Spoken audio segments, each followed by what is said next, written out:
Sandali, saan ka mo pumunta? Ano bang gusto mo? Sabihin mo sa akin, may dahilan pa ba ako para hindi umalis? Dapat naiintindihan mo ako! Bakit? Dahil akong unang nagloko.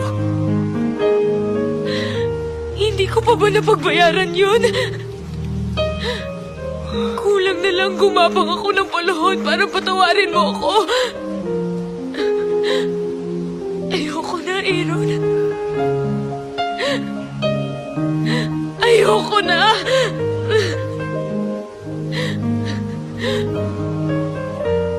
Hindi mo pwedeng gamitin ang isang pagkakamali ko para pa ulit-ulit mo akong saktan.